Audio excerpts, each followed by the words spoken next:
7.53, hampir jam 8. Ya, baik. Recording sih, Kak. Iya, nggak apa-apa, Nenek. Oh.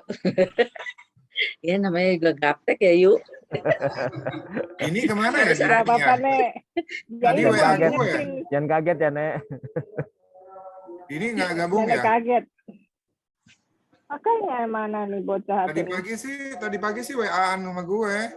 Bully-bulian. Ini Nursyah. Assalamualaikum Nursyah. Waalaikumsalam. Nursyah. Beli Nursyah. Harusnya gabung lagi, Nur. Sehat. Bali Alhamdulillah. gimana?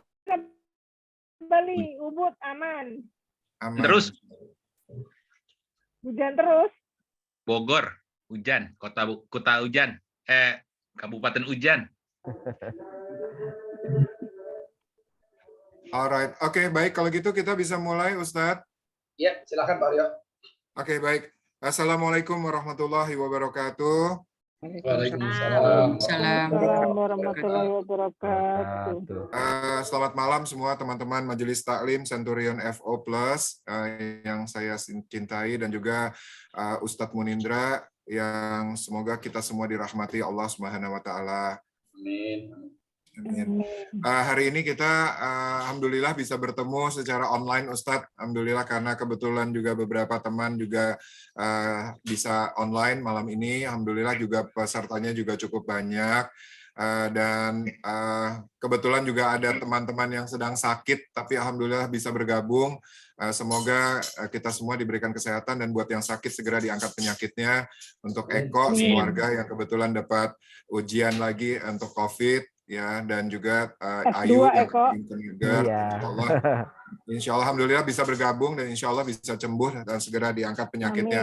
Amin. Baik, kajian kali ini online kita akan membahas tema yang diberikan oleh Ustadz 2 hari lalu ya, Ayu ya. Insya Allah hari ini kita akan membahas tema bahaya penyakit ujub. Nah, ini yang sama-sama kita akan dengarkan dari Ustadz. Apakah itu penyakit ujub, dan apakah kita semua pernah terjangkit penyakit ujub? Nah, ini akan segera kita serahkan pada Ustadz tanpa mengulur waktu ya, karena sudah jam 8. Saya serahkan langsung kepada Ustadz untuk memberikan kajiannya. Itu saja dari saya, dan seperti biasa agendanya setelah kita kajian, mungkin di tengahnya ada yang mau bertanya, silahkan. Dan kalau sudah selesai, saya berikan waktu hanya dua pertanyaan ya, kalau bisa, untuk kita bertanya kepada Ustadz. Itu aja Ustadz yang saya sampaikan. Insya Allah cara kajian kita berjalan lancar sampai dengan selesai nanti. Waalaikumsalam warahmatullahi wabarakatuh. Silakan Ustadz. Ya. Waalaikumsalam warahmatullahi wabarakatuh. Terima kasih Pak Aryo dan teman-teman Centurion semua. Kita mulai ya, insya Allah kajian kita ya. Baik. Auzubillahiminasyaitonirrajim. Bismillahirrahmanirrahim. Assalamualaikum warahmatullahi wabarakatuh. Waalaikumsalam warahmatullahi wabarakatuh. Alhamdulillah. Alhamdulillahillazi arsala rasulahu bil huda wa dinil haqq liyuzhirahu 'alad dini kullihi wa kafa billahi syahida amma ba'du. Qala Allah ta'ala fil Qur'anil Karim. A'udzubillahi minasyaitonirrajim. Bismillahirrahmanirrahim. Wala taqfu ma laisa laka bihi ilm. Inna sam'a wal basara wal fuada kullu ulaika kana anhu mas'ula. Al-ayah. Yang saya hormati seluruh teman-teman Centurion dimanapun kita berada, ya. Bersyukur kepada Allah karena malam ini alhamdulillah dalam keadaan sehat dan kurang sehat ya kok ya. Kita kembali dapat berkumpul secara online. Ya, semoga kumpul online ini tidak mengurangi sedikit pun semangat kita ya Mbak Ayu ya, untuk sama-sama terus belajar memperbaiki kualitas kita sebagai seorang yang beriman ya, kualitas keimanan kita, keikhlasan kita, kesabaran kita, dan semuanya. Dan semoga kumpulnya kita malam ini menjadi alasan yang kuat bagi Allah untuk senantiasa melimpahkan rahmat, taufik, dan hidayahnya.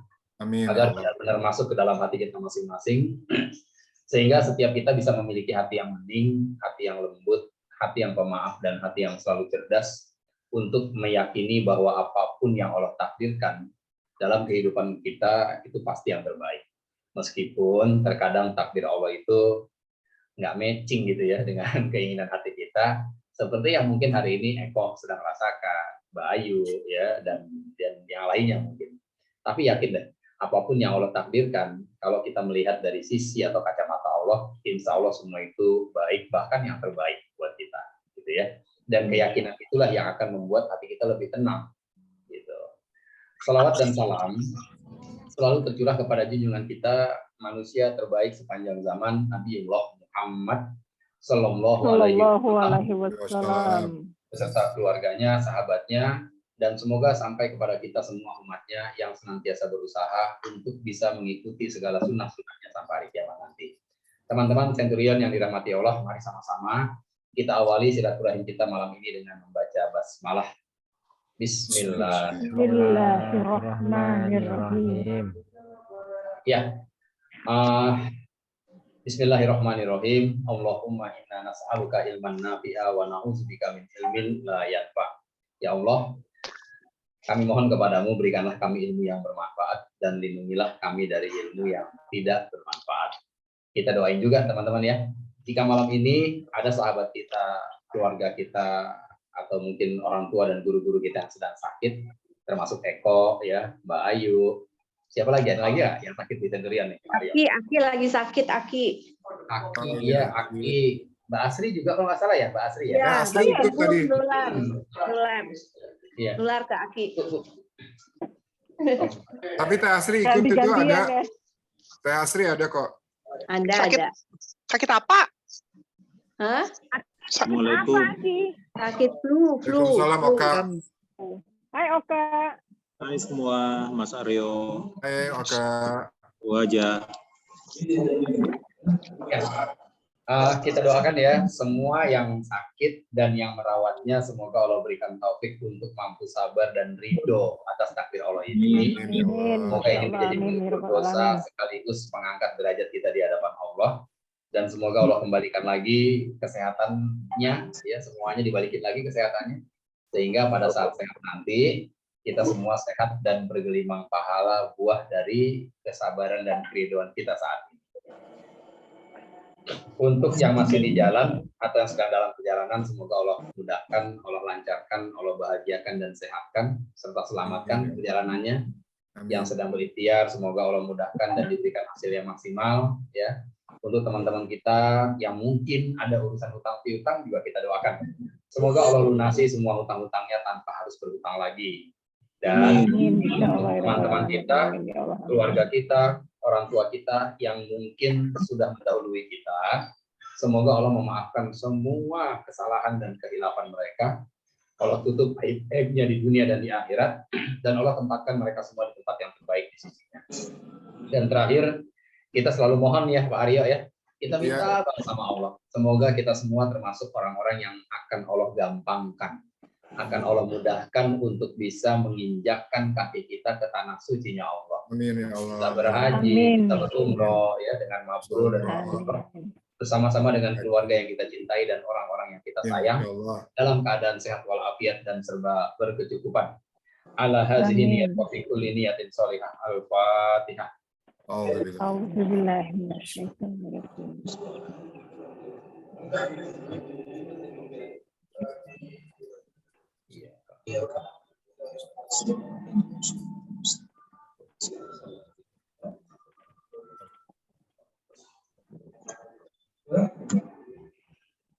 Amin ya rabbal alamin. Ya, alhamdulillah Mbak Ayu, Aryo dan teman-teman. Pertama-tama sebelum kita masuk ke materi, saya ingin menyampaikan bahwa untuk Januari 2023, insya Allah Centurion itu fix di setiap hari Minggu ketiga atau kedua ya? Tiga ya? Tiga Ustaz. Tiga. Puasa ketiga. Jadi artinya sudah di ACC gitu ya oleh pihak yayasan. Jadi gampang nih. Berarti bulan Januari. Berarti bulan Januari Centurion di tanggal 15. Bulan Februari di tanggal 19. Bulan Maret di tanggal 19. Ini udah dimasukin semua di jadwal sini. Artinya sudah di ACC. Mantap Ustadz. Sehingga teman-teman juga jadi gampang nih ya. Oke, tanggal 15 gue yang ngambil ya, tempatnya di rumah gue gitu, kayak gitulah. Iya, betul. Jadi Iya, sebetulnya itu tujuannya, betul. Supaya mereka juga udah fix juga kalau tanggal udah ditentukan, kita bisa tahu setiap bulannya. Jadi kita akan mengosongkan waktu juga, Ustadz. Iya, betul Pak Aryo. Itu yang pertama. Tapi yang kedua, meskipun ini sudah di ACC Pak Aryo, Iya. bisa saja ya, kita kemungkinan besar berusaha untuk tidak menggeser atau merubah jadwal yang sudah kita tetapkan, kecuali saya memang ada tugas atau dapat tugas yang sifatnya memang urgent gitu ya, yang tidak bisa di-replace oleh ustadz yang lain atau petugas yang lain, maka insya Allah akan dikabarkan sebelumnya gitu Pak Ayu. Ya, Mario ya. Seperti biasa nanti kan kalau memang tugas, Ustadz bisa ngasih kita alternatif tanggal itu aja Ustadz. Ya betul. Kan terus gini, yang kedua kan setiap 2 bulan sekali saya ada jadwal ke Jawa Tengah tuh. Ya, setiap 2 bulan sekali tuh 5 hari ke Jawa Tengah. Atau dalam setahun itu ada 2 kali jadwal ke Sulawesi Tengah dalam setahun. Nah, ketika jadwal itu bertepatan dengan jadwal sendirian, ya otomatis tetap harus bergeser gitu Mbak Ayu dan Mario ya. Ya, paham. Ya, oke. Ustaz. Terima kasih. Jadi semoga nanti ya udah intinya di minggu ketiga jam 10 pagi gitu Pak. Jam 10 pagi ya, minggu ketiga. Nah, terus saya tetap butuh nih, yang saya butuhkan adalah info lokasinya. Misalnya di Januari tanggal 15 yang mau ambil siapa nih misalnya nih. Nah, saya butuh alamatnya dulu. Karena itu akan mempengaruhi jadwal saya berikutnya. Ya. Dari situ saya mau kemana. Itu ya Mbak Ayu ya, tolong dihitung juga. Paham. Teman-teman juga noted ya, guys. Jadi kita dapatnya udah fix sesuai dengan permintaan di minggu ketiga. Minggu ketiga setiap bulannya. Ya, setiap bulannya. Iya. Oke. Jam 10 pagi. Ya nanti kita aturlah lokasi. Oke. Mulai dari Januari nih Ustadz. Ya Desember gimana Ustadz? Kenapa Mbak Ayu? Hingga Desember. Penutup tahun gimana Kita Ustadz? mulai Januari. Desember gimana Ustadz? Oke, sebentar. Yang bulan Kita udah Desember. berjadwal belum? Yang bulan Desember itu Centurion tunggu ya. Minggu pertama, enggak kedua, enggak ketiga mata kami. Centurion belum ke jadwal nih di bulan itu dia. Desember. Di Desember di tempat saya aja. Nah, itu udah ada yang siapa di Maruka. Iya. Kiriat Fatmawati. Ini Mbak Ayu ya, dan teman-teman di bulan Desember biasa deh ya, kalau akhir tahun itu biasanya nih setiap akhir tahun itu banyak jadwal yang juga pasti berubah, khususnya karena jadwal-jadwal kajian yang di bank-bank ya, Bank DKI, Bank Bukopin, Bank BNI Cibinong, itu biasanya mereka juga selalu ngajuin request tuh, jangan di akhir tahun Pak Indra, kita repot nih untuk tahun. Nah, jadi di Desember itu juga agak ribet pengaturan jadwalnya. Makanya Centurion kemungkinan Desember nanti nggak di hari Sabtu, nggak di hari Minggu nih Pak Oka kebagiannya nih. Sabtu. Gini aja Pak Ustadz. Sabtu kedua, tanggal 10. Tanggal 10 Desember. Bisa nggak kira-kira? Bentar ya, Sabtu kedua. Oke. Hari apa itu? Sabtu. Hari Sabtu pagi atau siang kayak waktu itu? Pagi Pak Aryo. Pagi. Ribet. Nah, pagi ini agak challenge sih sebetulnya, tapi pagi agak challenge ya. Bisanya siang nggak bisa. Kayak waktu di tempat Sania kan siang. Kalau habis zuhur bisa nggak Pak Aryo? Habis zuhur lebih bisa sebetulnya teman-teman, karena kalau Sabtu masih ada yang nganter anak dan sebagainya. Ya, oke. Kalau gitu hari Sabtu, Insya Allah pada zuhur deh ya kita. Dijamin jam 1 aja Ustadz kali ya? Langsung aja dijamin jam 1 gitu ya Ustadz. Ya. Tanggal 10 ya, 10 Desember ya Pak Oka ya. Insya Allah. Oke. 10 Desember. Oka tadi kan sempat bilang dia bersedia untuk di host. Mau di rumah atau di mana? Oka? Mana dia sih? Halo. Iya. Ya, kedengeran ya. Di hotel aja ya. Di Kiriat Fatmawati. Iya.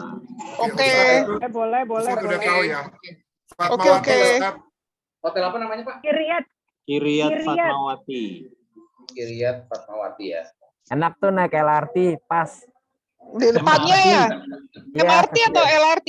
MRT kan? MRT, MRT, MRT ya, MRT. di atas. Nah, Pas. Bisa Oke, naik sip. MRT. Ya, baik. Makasih Pak Oka. Ya, insya Allah Pas ya, teman-teman bisa ya. MRT. Baik, thank you Oka. Oka, thank you banget. Bisa. Ya, nanti kita note ya. Baik, Oke. baik. Iya. Sip. Oke. Januari, makasih, Januari. Alhamdulillah. Yang sekalian, Januari. Iya. Januari tanggal 15. Januari kita bisa suci. di rumah Dini tuh. Insya Allah, amin. Januari ya. Insya Allah. Asal Dini lagi di Oke. Jakarta. 15 Januari tadi kan? Ya, hari Ya. Minggu. 15 Kalau pas Januari. Dini di Jakarta, insya Allah bisa di rumah 19 Dini. Februari. 19 Maret tuh jadwal Centurion insya Allah. Baik, Ustaz. Oke. Minggu ketiga Maret. terus, insya Allah. Lebaran April ya Pak Ustadz? April. Iya, April. April masih lama. Yang Bentar ditanya, lagi. yang ditanya Apa puasanya lagi dong. aja. Puasa Lebaran kapan? dulu sih, puasa dulu. Sebentar lagi Puasa THR. Maret ya. Cepet ya. Kita puasa Maret. Lebaran tuh. tanggal 22 April. Wow. Iya, berarti kita 22 Maret. April. Wah. Jadi kita oke, puasa oke. 21 Maret ya. Cepet ya, alhamdulillah. Insya Allah. Berarti pas tuh kalau kajian 19 Maret itu pas sebelum Ramadan tuh. Iya. Iya. Buka Dua puasa hari. nanti di tempatku aja ya, pas puasa. Insya Allah, amin. Insya Allah. Pas puasa Insya Allah, 16 insya Allah. April berarti. Di sini aja lagi. Insya Allah. Ya, Nanti, Ya, makasih eh, Wita. Twitter ya. Oke, Iya, paham 16 April semuanya. tuh. Noted. 16 Terima April. kasih. 19 April. Tarawihnya Alhamdulillah. nanti bisa di atas tuh. Bagus Oka tuh. masih di hotel tuh kayak lari-lari. Hmm. Oke, yuk. Oke, Baik. yuk. Yuk, Baik, yuk. catat. Mari Terima kita kasih, Ustaz. mulai. Untuk jadwal Yuk, insya yuk. Allah sudah oke ya. Insya Allah mudah-mudahan nggak ada halangan. Amin. Amin. Amin. Sehat semua, Ya, amin. baik. Allah. Teman-teman yang dirahmati Allah, malam ini kita akan mengadakan kajian dengan judul bahayanya penyakit hati yang bernama ujub ya. Dan kajian ini tadi pagi udah disampaikan di kajian alumni NHI. Nursah juga ikut nih tadi ini Nursah nih. Ya Nur ya. Tadi kita kajian offline di Pondok Kopi. Oh, Ya Nursah ya. Nusya lagi di Jakarta. Enggak, Nursah ikutnya nge-zoom dia. Jadi Oh, hybrid tadi nge-zoom. kita bikin. Hybrid ya, Tapi hybrid. hybrid. Hybrid. Oh, Oke. hybrid. Jadi Siap. mudah-mudahan Nursah nggak bosan ya Nur ya. Enggak. Materinya sama materinya soalnya. Iya, sama. Nggak Ya, apa-apa. baik. Kan beda suasana. Oke, jadi judulnya adalah bahayanya penyakit ujub gitu. Nah, kenapa materi ini perlu kita sampaikan? Karena ujub ini termasuk salah satu dari penyakit hati yang juga berbahaya selain penyakit sombong, kan gitu ya. Kan untuk penyakit sombong sudah pernah kita bahas ya, Pak Aryo ya. Betul. Bahwa sombong itu penyakit yang bisa menyebabkan kita nggak jadi masuk surga gitu ya, di cancel masuk surganya. Karena Rasul yang bersabda bahwa jika dalam hati kita ini ada kesombongan walaupun hanya sebesar zarah, maka itu bisa menjadi sebab terhalangnya kita masuk ke dalam surga. Ya. Oke, sombong itu bahaya banget. Tapi ternyata bukan hanya sombong yang berbahaya, ada penyakit lain yang juga berbahaya ya, yang perlu kita hindari, pakai banget, yaitu penyakit hati yang bernama ujub gitu. Penyakit Ya. hati yang bernama ujub. Udah muncul belum tuh gambarnya ya? Udah. Sudah. Sudah ya? Sudah. Oke, sebentar. Ujub. Apa ujub itu? Nah, apa ujub ya? Baru Apa kira-kira dengar. ujub? Oh, ujub tuh kesombongan ya. Orang. Ujub itu apa Nur? Tadi Nur ujub Nur? Nur. Sombong kali ya. Bangga diri. Dendam ya? Dendam. Oke, ujub itu kalau bahasa Indonesianya terpesona, Mbak Ayu. Oh, Terpesona atau terkagum-kagum, tapi atas diri sendiri. oh, Narsis. Narsis. Oke. Narsism. Apa? Narsis ya? Iya. Iya, jadi Oh, ujub oke. itu mana sih ini tadi? Artis dong. Oke, oke. Sebentar, kok nggak ini sih. Nah, ini dia. Jadi ujub itu artinya terpesona atau terkagum-kagum, tapi bukan kepada orang lain, Diri melainkan sendiri. kepada diri sendiri, gitu. Ya. Tuh, itu arti ujub secara umum seperti itu. Nah, cuman menariknya ada salah satu ulama yang menjelaskan definisi ujub itu sendiri, teman-teman, ya, yaitu Imam Al-Jurjani. Imam Al-Jurjani, beliau memberikan definisi tentang ujub, dan definisi ini jelek banget gitu ya untuk kita, dan kita perlu banget paham tentang hal tersebut. Apa sih kata beliau tentang ujub? Ujub atau bangga diri, atau terpesona, atau kagum gitu ya, terhadap diri sendiri itu adalah, baca nih ya, Mbak Stania, boleh tolong bantu baca nggak Mbak Stania? Definisi ujub menurut Imam Al-Jurjani, Mbak. Ujub adalah satu kata yang menggambarkan seseorang yang merasa berhak mendapatkan kedudukan, kebaikan, kemuliaan, dan sebagainya, padahal dia tidak berhak sama sekali. Tetapi dalam hayalannya dia berhak mendapatkan hal tersebut. Ya, itu tuh definisi ujub menurut Imam Al-Jurjani. Satu kata, jadi ujub itu adalah kata yang menggambarkan ketika kita merasa berhak untuk mendapatkan sesuatu. Sesuatunya itu bisa kedudukan,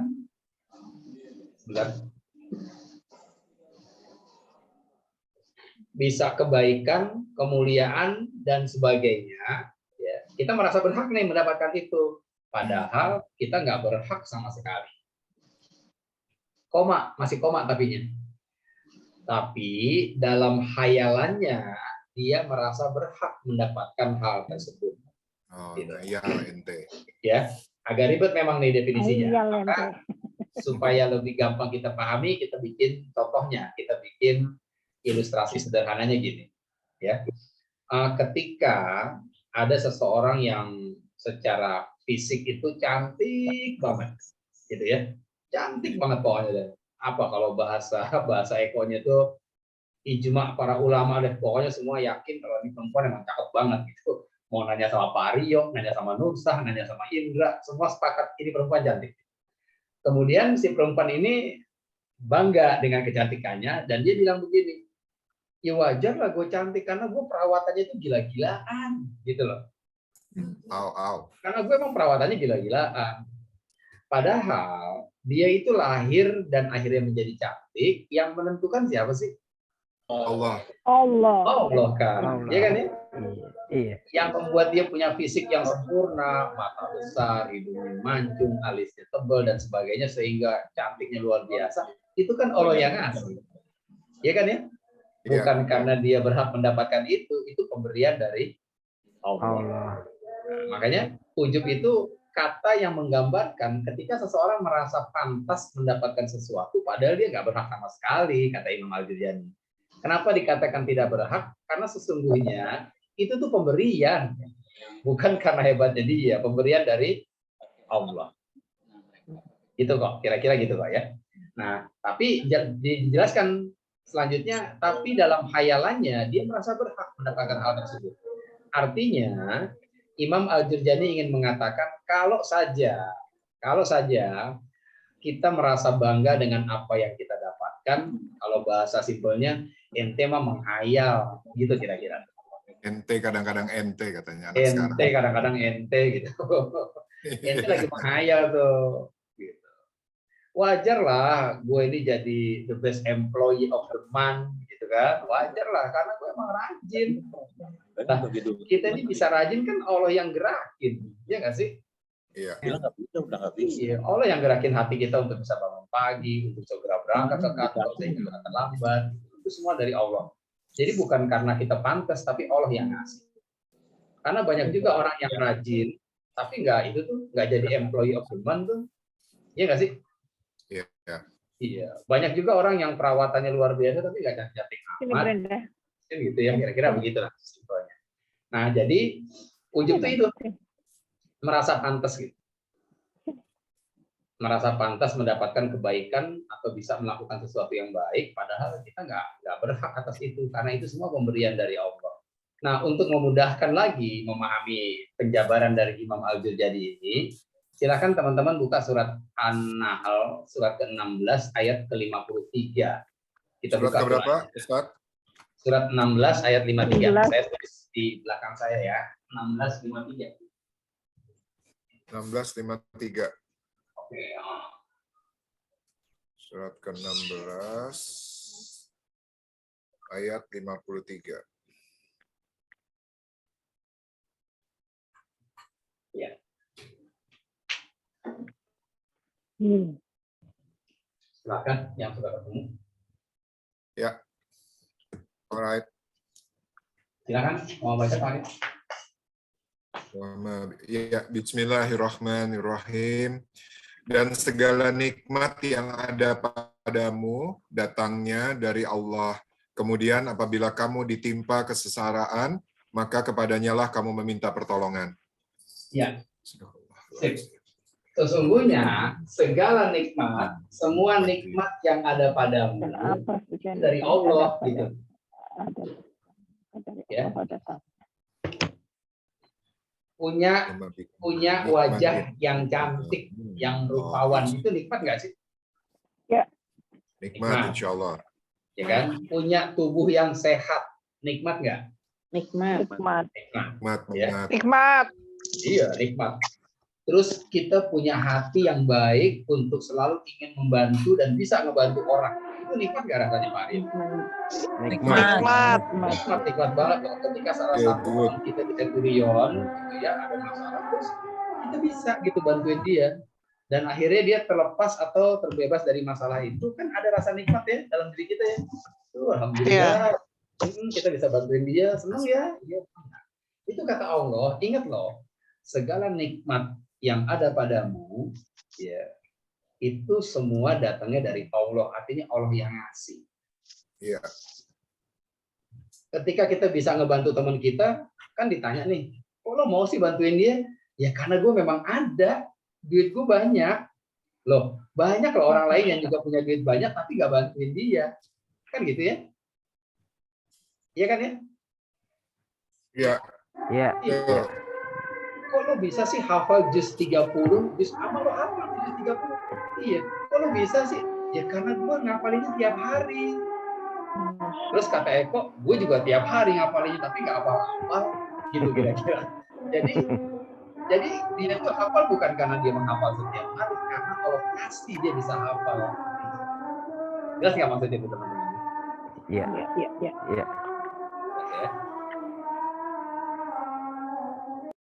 Ya. Oke. Yes. Jadi 16:53 ini harus benar-benar kita pahami bahwa segala nikmat, segala kebaikan yang bisa kita lakukan dan yang kita miliki itu semuanya pemberian kok dari Allah, bukan karena Dari hebat. Allah.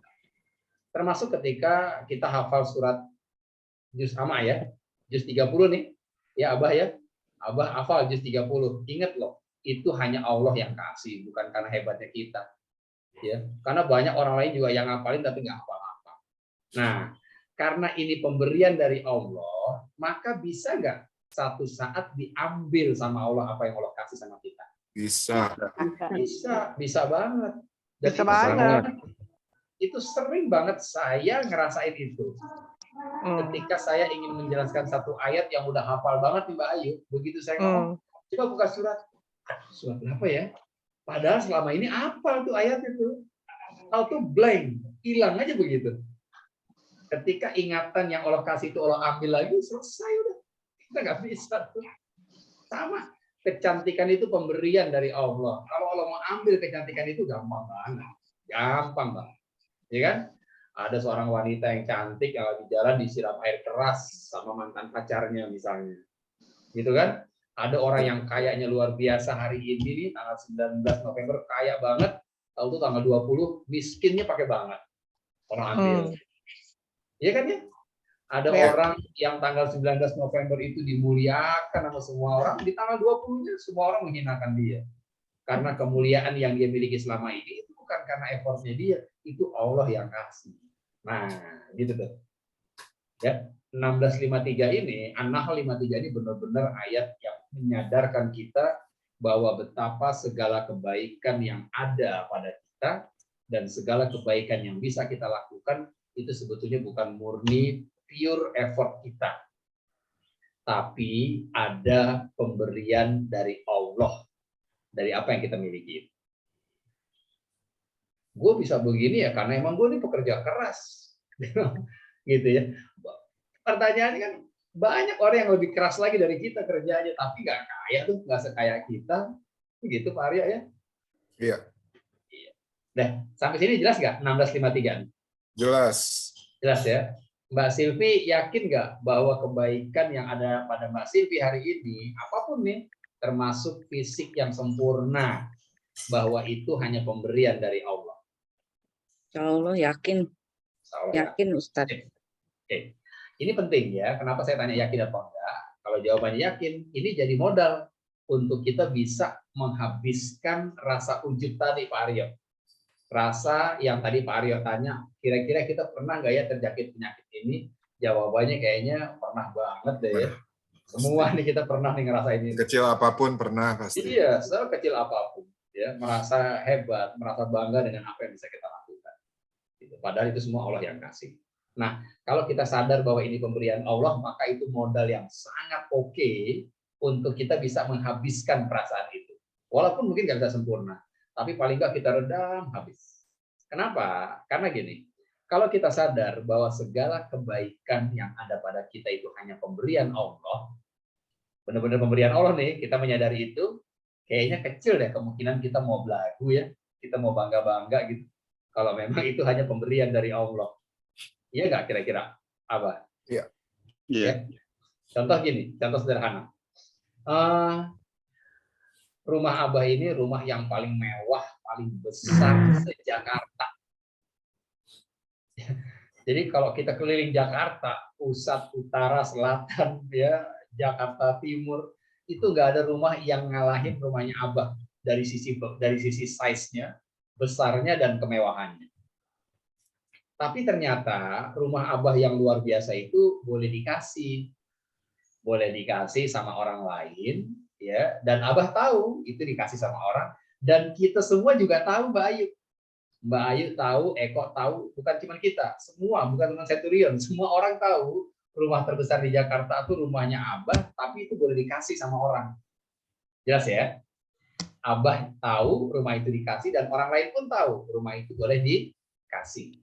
Kira-kira kalau rumah yang sebesar itu boleh diberi atau dikasih orang dan orang lain pun tahu itu bukan effort kita tapi hanya pemberian dari orang, kira-kira kita pede nggak sih untuk bangga gitu dengan rumah yang besar tadi? Enggak, kalau saya mah Enggak ya? jangan kalau punya rumah bagus mau dikasih ke mau enggak? Dikasihnya sama Sambo nggak mana banget. Nah, itu kalau Halo. Coba deh bayangin deh. Misalnya Abah sombong nih, ya, dan kita tahu tuh rumah boleh dikasih orang. Gitu. Abah sombong nih, Pak. Coba deh, Abah sombong nih, Pak. Abah sombong dengan rumahnya. Kira-kira gimana bahasanya? Ya gue dong paling tajir, gue yang upayain ini semua gitu. Nah, ceritanya. gitu ya. Ya, lihat dong, gue paling tajir nih. Ya, lihat dong rumah gue segede gitu. Terus Mbak Silvi tahu tuh rumah boleh dikasih orang. Kira-kira Mbak Silvi bakal komen apa? Ya orang itu dikasih orang sih, bukan dari sendiri. Iya kan? Begitu kita mau bangga dan orang lain tahu itu pemberian, kan komen kita pasti begitu. Ya elah si Abah, rumah boleh dikasih aja belagu amat. Kan gitu. Iya. Iya. Termasuk kepintaran kita tuh. Ketika Abah diberikan ilmu yang luar biasa oleh Allah untuk bisa mendetek mana foto real, mana yang fake, itu keahlian itu dikasih sama Allah. Bukan karena Abah hebat, bukan karena Abah pinter belajar. Karena banyak orang lain yang juga belajar dan pinter seperti Abah, tapi dia nggak ahli dalam bidang itu. Iya kan? Jadi ketika itu Abah miliki, yang harus Abah sadari adalah ini Allah kasih saya ini nih. Karena ini pemberian Allah, bisa saja suatu saat ini diambil tuh sama Allah. Iya. Gitu. Jelas nggak kira-kira nih? Contohnya jelas ya? Jelas. Dah, sip. Dah, sadari aja itu. Begitu kita sadar semua ini hanya pemberian Allah, insya Allah kita akan susah dan malu untuk ujub, untuk bangga. Ya. Pak Ustadz ini- mau nanya.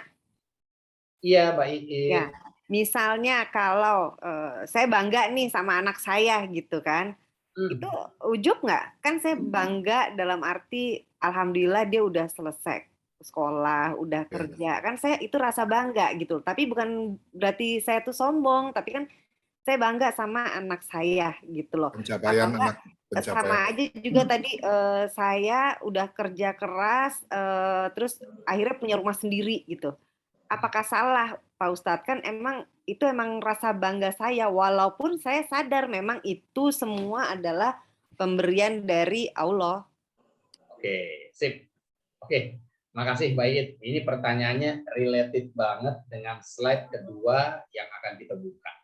Gitu ya. Dan kata bangga itu beda dengan syukur ya, Mbak Iit ya. Saya bangga dong, wajar dong orang tua bangga, ya punya anak yang udah selesai, udah kerja, udah punya penghasilan sendiri, kan gitu Mbak Iit ya. Ya. Kita bangga. Bangga tuh beda tuh dengan syukur ya. Kalau bangga itu ya ini si Korun nih. Korun adalah salah satu manusia yang pernah hidup dan suksesnya luar biasa secara duniawi. Korun. Dari banyaknya harta yang dia miliki, sehingga banyaknya harta yang dia miliki itu membuat dia bangga atas dirinya. Di mana bangganya? Silahkan dibaca surat Al-Qasas ayat 78 yang udah ada di slide. Dulunya aku diberikan harta itu karena ilmu yang ada padaku. Oh, Ya, sombong ini. Korun itu kan kaya banget tuh, ya. Kalau kita baca literasinya itu, Korun itu hartanya kunci berangkasnya itu ditaruh di dalam peti dan baru bisa diangkat kalau digotong oleh 10 orang. 10 orang yang badannya kayak Pak Aryo, gede-gede, baru bisa diangkat. Gitu. Ya, kalau kayak saya 10 orang nggak keangkat. Itu baru kuncinya doang tuh Pak Aryo. Nah, ketika Korun memiliki harta sebanyak itu muncul tuh rasa bangga tuh Mbak dalam diri Korun. Apa yang dia bilang? Qala innama utituhu ala ilmin indi. Sesungguhnya aku ini punya harta sebanyak ini karena ilmu yang ada padaku. Karena gue cerdas. Makanya gue kerja. Dan karena kecerdasan gue, gaji gue gede. Makanya wajar lah gue bisa punya ini semua. Gue punya A, punya B, punya C, apartemen A, apartemen B, dan sebagainya. Ya. Nah, itu yang membuat dia jadi bangga. Dia jadi ujub terhadap siapa? Terhadap dirinya sendiri. Padahal banyak nggak orang yang juga cerdas tapi nggak kayak Korun tuh? Ya, Ada pasti banyak. Pasti banyak. Makanya ketika dia bilang, ini diabadikan dalam Quran loh. Diabadikan dalam Quran sesungguhnya innama utituhu ala ilmin indi. Sesungguhnya aku ini punya harta sebanyak ini karena ilmu yang ada padaku. Kalau bahasa anak Centurionnya mah, ya lo lihatlah siapa dulu GM-nya. Gitu kira-kira tuh. Yuk, keren banget sih Centurion sampai ulang tahun ke-31. Ya lo lihat dulu dong siapa dulu marketingnya. Gitu tuh. Uhuy. Uhuy. Ya, banyak. Marketing bukan cuma Pak Aryo doang. Marco Iya. banyak. Betul. Tapi ada yang cuma 5 tahun. Tapi yang udah 30 tahun, Aryo. Enggak. Ya, lebih. Kan gitu tuh. Ya. Nah, jadi Mbak Iit, kenapa? Lihat nih bahayanya bangga ya. Bangga beda dengan syukur ya Mbak Iit ya. Dan teman-teman ya. Bangga tuh beda dengan syukur. Jadi bangga itu dia memuji dirinya, dia bangga dengan pencapaian yang dia dapat. Tadi kata Imam Al-Jurjani itu, ujub itu satu kata yang menggambarkan seseorang merasa pantas mendapatkan itu, padahal dia nggak berhak. Maksudnya nggak berhak, padahal itu semua pemberian dari Allah. Gitu. Tapi bangga itu kan sebetulnya juga salah satu cara kita bersyukur pada Allah ya. Boleh gitu kalau misalnya dalam kata positif kan itu kan kita bersyukur karena pencapaian kita. Kayak tadi Mbak Iit bangga dengan anaknya karena anaknya ada pencapaian, atau Iit sendiri misalnya. Nah itu kan sebetulnya rasa syukur kita. Jadi kalaupun dialihkan ke rasa syukur tuh boleh kan Ustadz? Nah, makanya nih, ini pentingnya kita memahami penyakit ujub ini, ya. Tadi, nah kita lanjutin dulu ya, Mbak Iit, Pak Ayo ya. Kita lanjutkan ke slide berikutnya deh untuk memudahkan. Oke. Kenapa bangga itu berbahaya? Kita lihat persamaan dan perbedaan dulu antara ujub dan riya. Ya. Persamaan dan perbedaan antara ujub dan riya. Ya, apa sih persamaannya? Persamaannya, ujub dan riya ini sama-sama suka dipuji. Suka dipuji. Itu persamaannya. Suka akan pujian. Bedanya apa? Bedanya, kalau ujub itu suka dengan pujian yang datangnya dari diri kita sendiri. Sedangkan riya itu suka akan pujian yang berasal dari orang lain. Contoh riya itu apa? Contoh riya itu ketika kita dipuji, "It hebat banget deh lo, anak lo cuma satu, tapi ya Allah, Australia dipegang semua sama dia." Misalnya. Dan kita senang tuh, ya kan? Ya. Dari orang lain. Kalau dari diri sendiri gimana? Dari diri sendiri. Ya, kita bangga, anak kita akhirnya bisa jadi dokter di usia yang muda, dan rasa bangga itu muncul karena ya gue sebagai orang tua lah yang dididik dia, gue yang nyekolahin dia dan sebagainya, kan gitu ya. Padahal banyak juga orang tua yang menyekolahkan anaknya, pengen banget anaknya jadi dokter tapi gak jadi dokter tuh.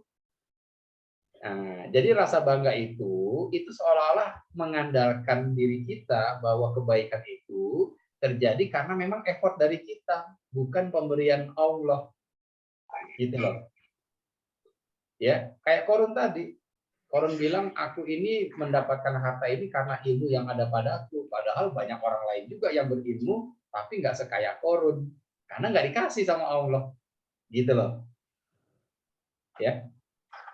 Jelas nggak, Pak Rio? Jelas.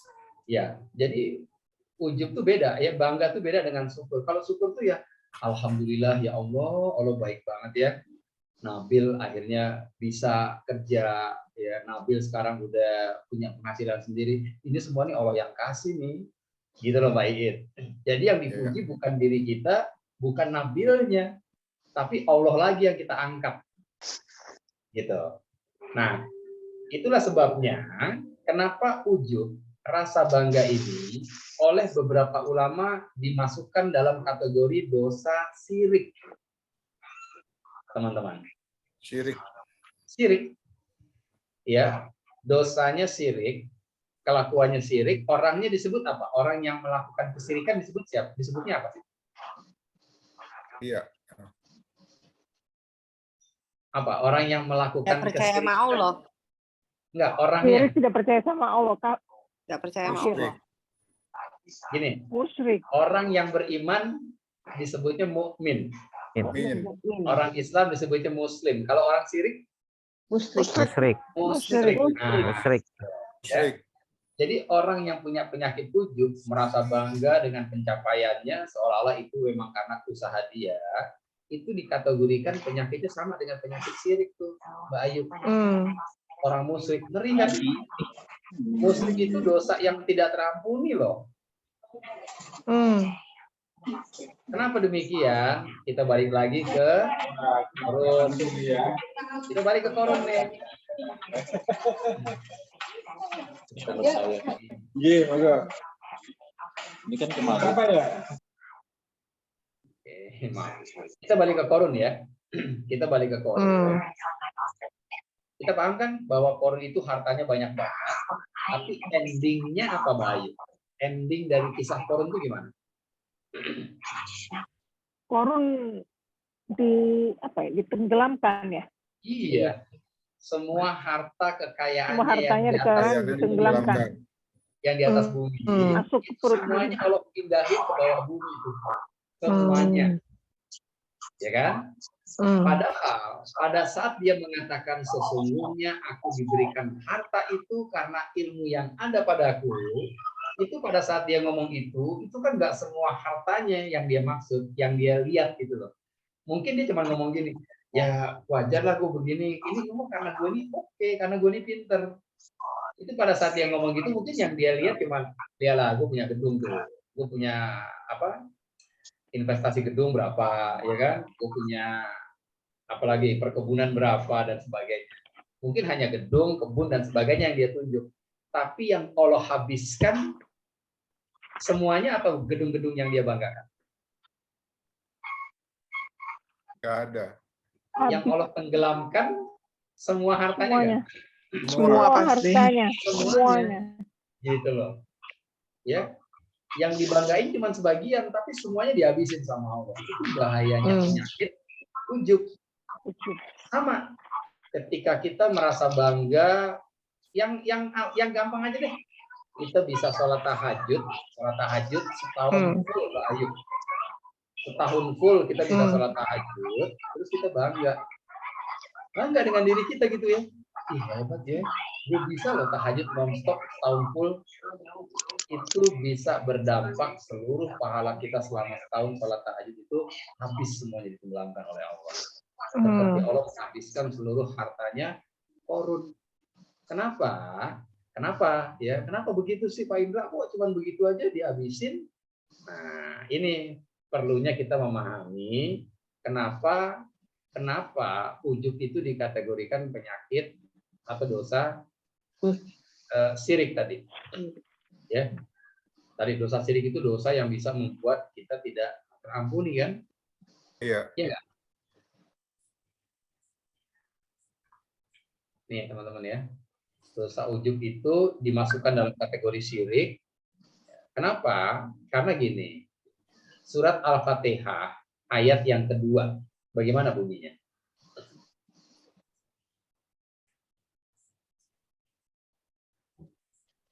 Al-Fatihah ya?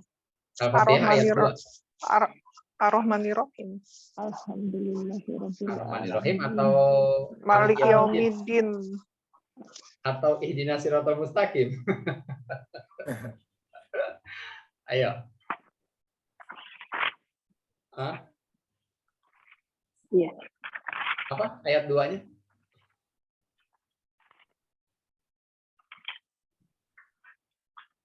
Alhamdulillahirabbil alamin. Alhamdulillahirabbil alamin. Artinya apa tuh artinya tuh?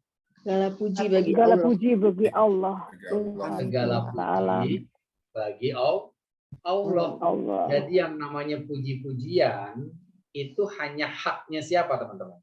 Allah Subhanahu wa ta'ala. Ya. Kalau segala puji, segala berarti ada yang tersisa nggak? Ada. Nggak ada. Semua pujian itu hanya haknya Allah. Berarti kita berhak nggak untuk mendapatkan pujian? Tidak, hanya Allah yang berhak. Maka ketika kita memuji diri kita sendiri, kita sedang menghadirkan zat selain Allah yang berhak juga untuk dipuji. Itu kenapa ujub itu masuk dalam kategori dosa syirik. Gitu loh. Jelas nggak? Jelas. Ya. Kenapa ujub jadi syirik? Alhamdulillahi Rabbil alamin. Segala puji hanya milik Allah. Terus kita pengen dipuji juga. Kita muji diri kita sendiri. Hebatnya gue. Ya Allah, gue keren banget nih sebagai orang tua. Gitu loh Mbak Tania. Kita memuji diri kita sendiri. Ya, atau kita mengharapkan pujian dari orang lain. Oke, kita dipuji oleh orang lain. Berarti ada nggak yang dipuji selain Allah? Ada tuh. Itulah kenapa ujub itu masuk dalam kategori syirik, Pak Aryo. Karena menghadirkan pihak lain yang berhak dipuji selain Allah. Padahal segala puji hanya milik Allah. Jelas nggak? Jelas nggak? Jelas. Jadi sebaiknya pengucapannya gimana Pak Ustadz? Misalnya ada orang gitu yang memuji kita gitu, kita bilangnya apa? Alhamdulillahirabbil alamin, itu semua atas ini gitu. Atau Cakep nih. Cakep pertanyaan embel-embel baik. itu harus dicantumkan dong berarti. Oke. Ya, Ya, dicantumkan. daripada ngomong gue gitu loh. Kadang-kadang suka gitu. Ya. Kalau kita nggak belajar, sebelum kita belajar ini, biasanya kalau dipuji yang keluar apa baik?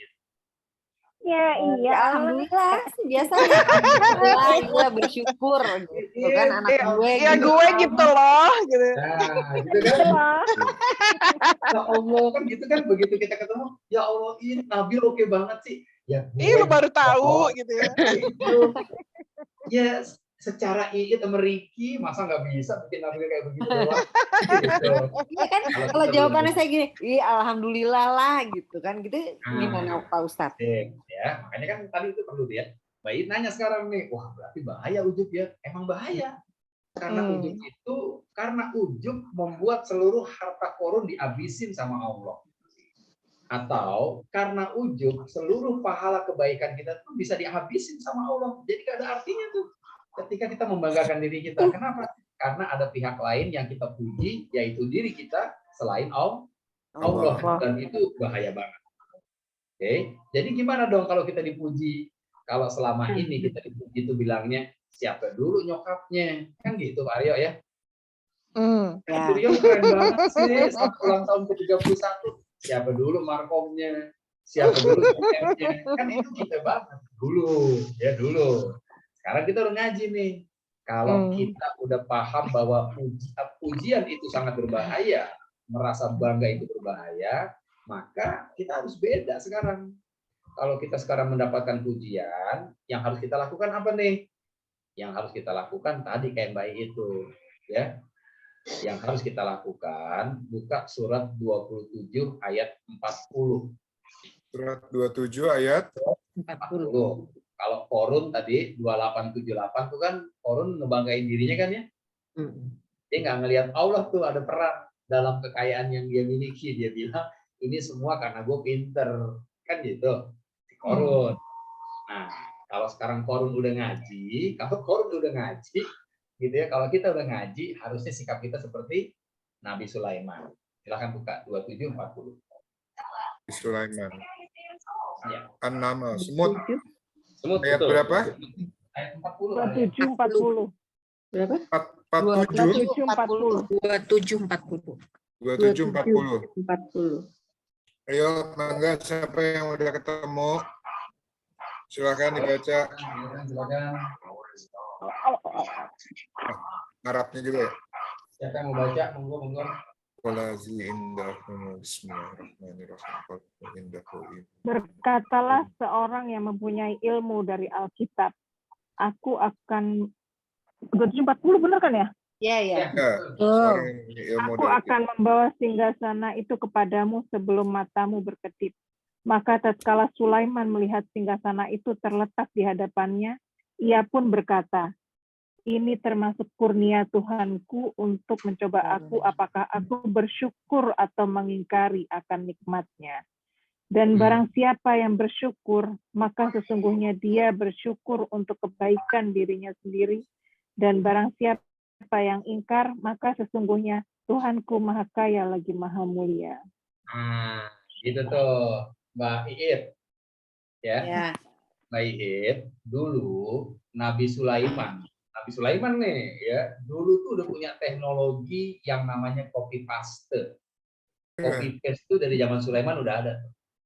Ketika jinnya Nabi Sulaiman kan pasukannya kan bukan hanya manusia kan, jin, angin itu semua jadi pasukannya beliau. Saking luar biasanya Nabi Sulaiman. Nabi Sulaiman punya pasukan yang bernama jin Ifrit dengan kecerdasan yang IQ-nya di atas rata-rata, Pak Aryo. Jin Ifrit? Iya. Serius, Ustaz? Iya, serius. Oh, itu jin Ifrit ada berarti dalam Quran? Baik, Saya pikir nggak ada. Jin Ifrit itu memang ada. Jin Ifrit itu jinnya Nabi Sulaiman. Ya, saya pikir cuma jin doang, tapi nggak ada ya. Nah, jin Ifrit ini salah satu jin yang dimiliki oleh Nabi Sulaiman, artinya salah satu tentaranya Nabi Sulaiman yang punya kecerdasan di atas rata-rata, yang sanggup yang sanggup mengcopy paste istananya Bilqis pindah ke kerajaannya Nabi Sulaiman sebelum mata Nabi Sulaiman berkedip. Klik kanan, copy, klik kiri, paste. Pindah tok gitu. Canggih nggak berarti? Kerajaan apa? Canggih. Apa Mbak Ayu? Kerajaan apa tadi? Ustaz? Bilqis. Ratu Bilqis. Ya, Kerajaan Ratu Bilqis. Istananya Memindahkan Ratu kerajaan. Bilqis. Bukan anak kayu ting-ting, bukan. Istananya Bukan. Istana Ratu Bilqis. Oh, Istananya Ratu. Ratu Bilqis. Oke. Nah, itu kan berarti canggih nggak anak buahnya Nabi Sulaiman? Canggih lah. Iprit Itu lagi. sekian ribu tahun canggih, pakai banget, canggih banget. Dan ketika Nabi Sulaiman melihat bahwa jin ifritnya itu bisa memindahkan kerajaan atau mengcopy paste kerajaan Bilqis ke kerajaan Nabi Sulaiman kan nggak bilang begini, siapa dulu nabinya, siapa dulu rajanya. Enggak tuh. Sama sekali nggak ada aku di situ. Tapi apa yang diucapkan Nabi Sulaiman? Nih, yang diucapkan haza min fadli robbi. Nih, Pak Aryo nih, 2740 nih. Apa tuh artinya tuh Mbak Iit? Haza min fadli robbi, Mbak Iit. Apa ya? Mana ini? Lihat aja di Qurannya, Mbak Iit. Apa tuh artinya tuh haza min fadli robbi itu? Apa teman-teman? Ini termasuk karunia Tuhanku untuk mujiku. Jadi begitu Mbak Iit dipuji sama orang nih, Iit, lo keren amat sih si Nabil, ya Allah, dari Australia, udah punya penghasilan sendiri dan sebagainya. Yang harus keluar nih, yang harus muncul dalam hati Mbak Iit, haza min fadli robbi. Haza. Ya Allah, itu min Nabil, fadli robbi. itu semua dari Allah kok, bukan karena hebatnya gue. Oh. Banyak Jadi alhamdulillah ya Pak Ustadz. Alhamdulillah juga boleh Mbak Iit. Alhamdulillah boleh. Hazamin fadli robbi boleh. Hazamin indillah juga boleh. Huwa min indillah boleh. Itu ada di surat 3 ayat 37. Ayo buka lagi surat Ali Imran ayat 37. Ali Imran. Berapa Pak Ustadz? Surat 3 ayat 37. Betul nggak sih? Dicari. Ayat 3. Surat 3. Surat 3. Ya, surat 3 Al-Imran. Ayatnya 37. Oke, makasih. Surat 3 ayat 37. Ya. Ya, Saha yang udah dapat. Surat berapa? Ulang. Al-Imran surat 3 ayat 37, Abah. Maka dia, Allah, menerimanya dengan penerimaan yang baik, membesarkannya dengan pertumbuhan yang baik, dan menyerahkan pemeliharaannya kepada Zakaria. Setiap kali Zakaria masuk menemuinya di mihrab, kamar khusus ibadah, dia dapati makanan di sisinya. Dia berkata, wahai Maryam, dari mana ini engkau peroleh? Dia atau Maryam menjawab, itu dari Allah. Sesungguhnya Allah memberi rezeki kepada siapa yang dia kehendaki tanpa perhitungan. Ya. Oke, Abah, Pak Aryo, dan teman-teman Centurion semuanya. Ali Imran ayat 35 sampai dengan 37. Jadi dari 35 harusnya bacanya nih. 35 sampai 37. Sampai dengan 37, itu oleh para ulama dijelaskan ayat ini bercerita tentang karomahnya wali Allah. Tentang kemuliaannya waliullah. Ya. Dan yang dimaksud waliullah di ayat ini adalah Siti Maryam. Ya. Siti Maryam itu salah seorang wanita yang memiliki keistimewaan yang sangat luar biasa. Bahkan dikatakan Maryam ini wanita yang paling sempurna di eranya. Kenapa? Maryam bisa memiliki anak tanpa suami. Hamil, normal, melahirkan gitu. Tapi Dia menjaga dirinya dari pergaulan keluar. Dia hanya beribadah aja kepada Allah. Ya, jadi Maryam ini wanita sempurna di zamannya, dan dia selalu mengurung diri untuk beribadah kepada Allah. Oke ya. Nah, karena dia ini wanita yang solehah, yang mengurung diri dari pergaulan yang tidak baik di luar, dia selalu beribadah, dia punya mihrab sendiri, gitu ya. Nah, akhirnya Maryam ini dipelihara atau di dalam pengawasan Nabi Zakaria, dan setiap Nabi Zakaria menemui Maryam, Nabi Zakaria selalu mendapati ada makanan terhidang dalam ruangan, dalam mikrofnya. Padahal Maryam nggak kemana-mana. Nabi Zakaria nanya, Maryam, dari mana kamu dapetin ini semua makanan nih? Setiap saya datang selalu ada makanan. Maryam bilang begini nggak? Gue kan wali Allah, ya kan ya. Wajar lah gue dapet beginian. Gitu nggak yang dibilang Maryam? Enggak. Siti Maryam tuh sama sekali nggak ada aku di situ. Yang Maryam ucapkan, lihat nih, huwa min indillah. Wahai Zakaria, semua rezeki ini dari Allah. Ya kan? Huwa min indillah. Ini semua dari Allah nih. Enggak. Bukan hebatnya saya, bukan karena saya wanita sempurna. Enggak, ini semua dari Allah kok. Huwa min indillah. Wa min indillah, kalau Nabi Sulaiman, haza min fadli Robi, semua ini dari Allah kok. Ketika Abah jago banget sih, Bah, bisa bedain foto asli, foto fake. Haza min fadli Robi. Gue nggak jago kok. Ini semua Allah yang kasih. Itu tuh. Tapi Mbak It, nggak perlu di show up Mbak It. Iya. Nggak harus dinyatakan. Ini main hati aja. Jadi ketika Mbak It dibilang, It, lo keren banget sih anak lo. Dalam hati tuh Mbak It mainkan tuh. Ya Allah, gue yang keren kok. Ini dari Allah semua. Banyak orang tua lainnya, kalau lain anaknya yang lebih dari Nabil, tapi nggak kayak Nabil tuh. Nabil bisa begitu emang karena Allah yang kasih aja. Bukan karena kita sebagai orang tuanya hebat ngedidiknya. Walaupun itu pun ada andilnya, tapi tetap pemberian Allah itu yang lebih menentukan gitu. Diucapkan ya, walaupun itu diucapkan atau enggak dalam hati ya berarti Pak Ustadz. Iya, dalam hati aja, nggak harus show up gitu ya, nggak harus diucapkan, tapi hati kita yang naik. Karena ujub itu kan rasa bahagia, rasa senang. Gimana tuh? Rasa senang itu adanya di hati bukan? Iya. Iya. Ujian itu ujian. Tapi nanti dibilang sombong Pak Ustadz. Nggak ngomong apa-apa, diem aja. Iya, makanya tadi saya bilang tidak harus diucapkan.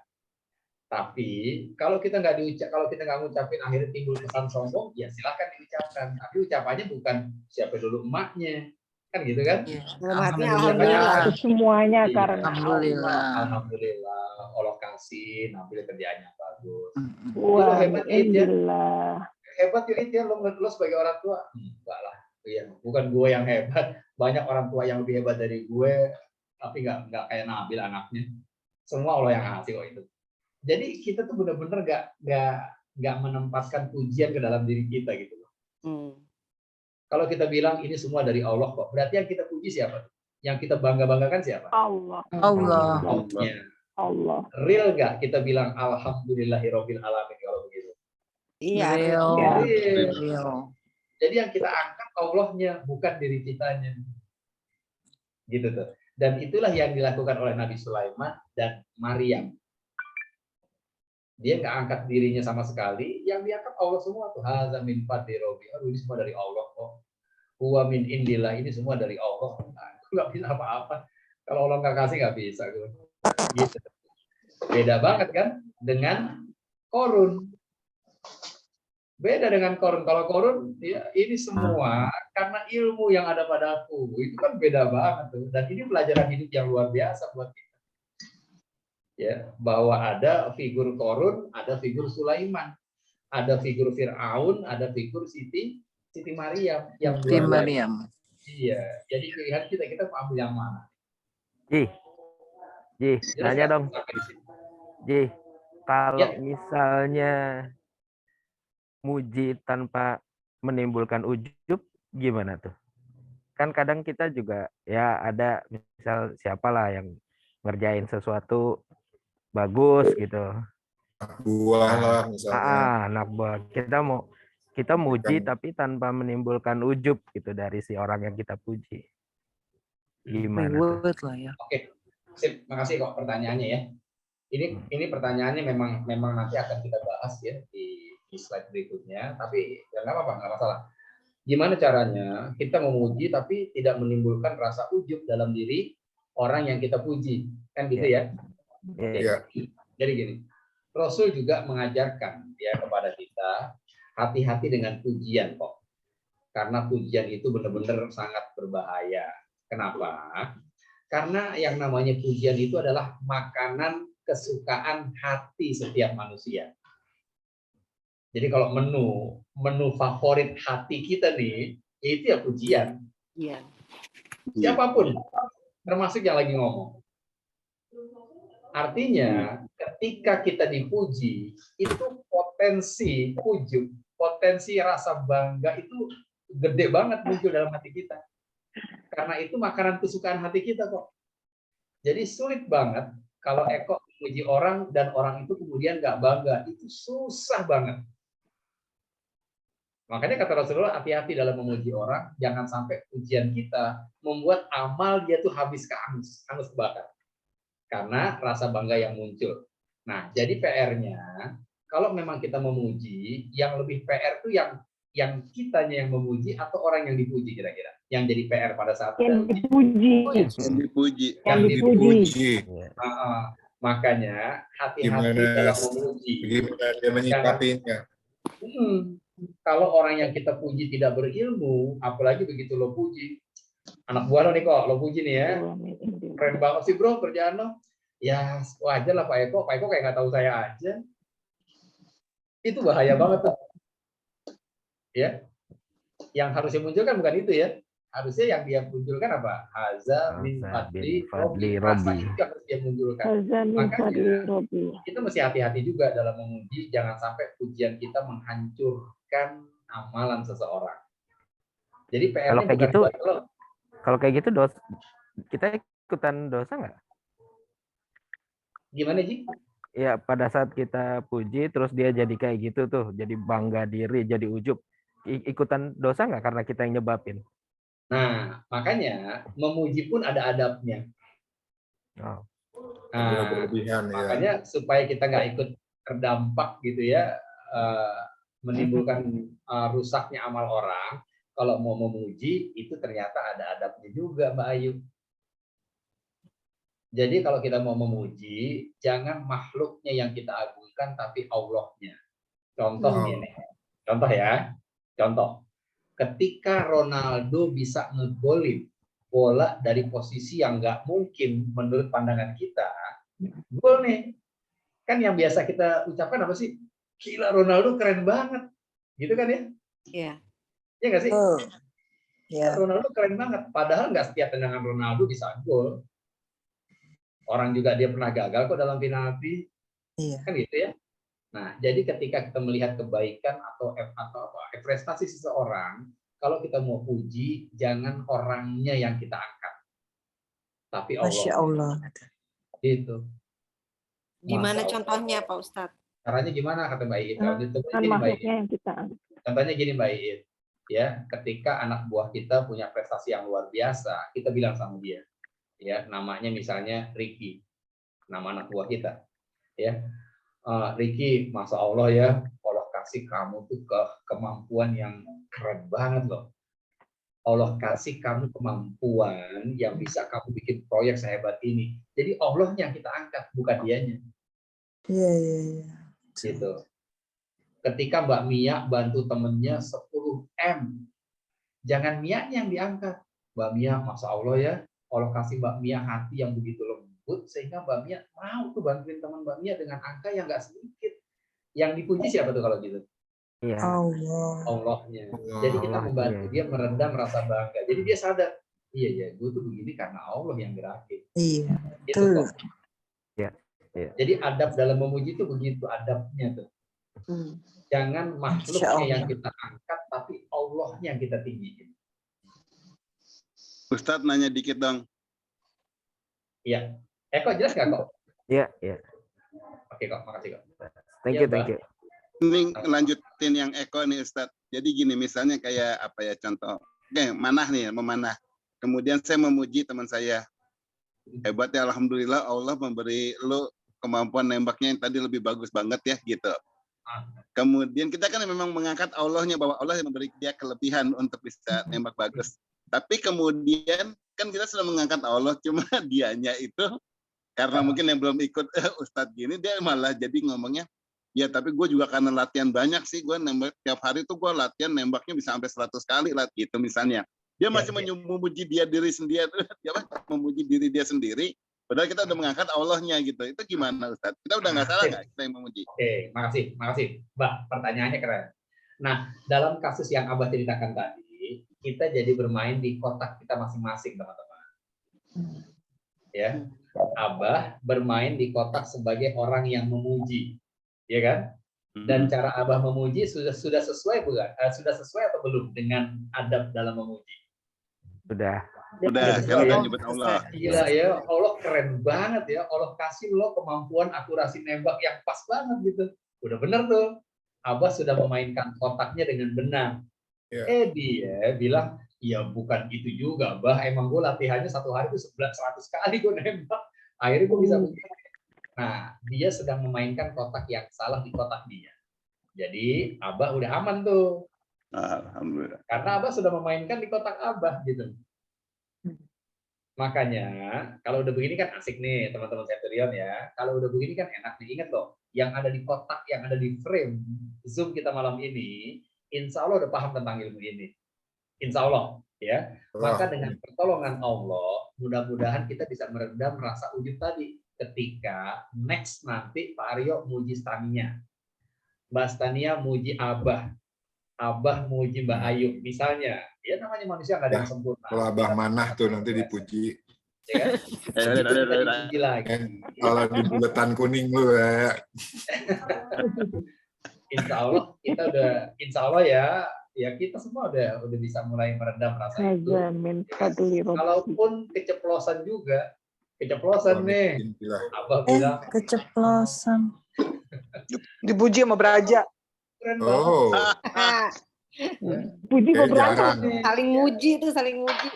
Kita keceplosan bangga dengan apa yang dipuji orang gitu ya. Ya iyalah, lo kayak nggak tahu gue aja. Astagfirullah. Sorry Bang. Kita istighfar kan? Kita langsung istighfar dalam hati kita. Ya Allah, ini cuma Allah kok yang ngasih, bukan karena hebatnya gue. Bisa jadi kita akan kepleset walaupun kita sudah paham ini.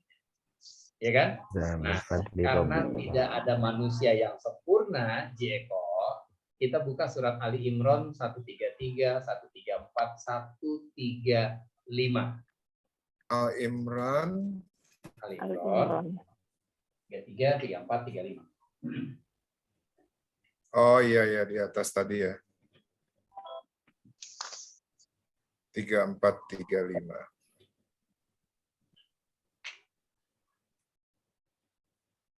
Kan yang tadi mengenai Surat 3 ayat berapa, Ji? 34, 35. 133 sampai 135. 133.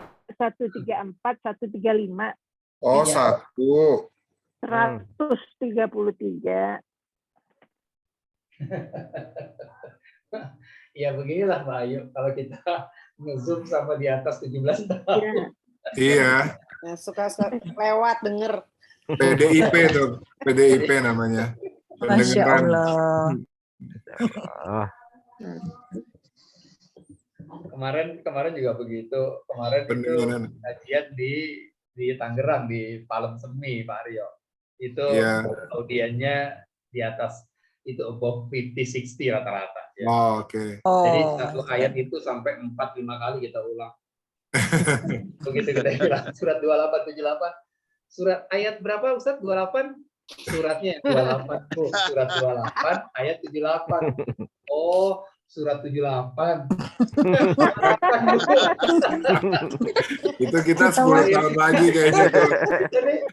Udah berusaha sabar kan Abah? Itu udah berusaha sabar nih. Akhirnya yang nggak sabar tuh malah audien yang lain. yang lain emosi gitu. Surat 4 ayat 78 Ustaz bilangnya. Akhirnya kita bilang, tenang Bu, ini ujian buat kita. Ya, seru ya. Seru. Ya, semoga kita 10 tahun lagi gitu ya, Ustadz. Bisa jadi kita sekarang aja udah begitu kita.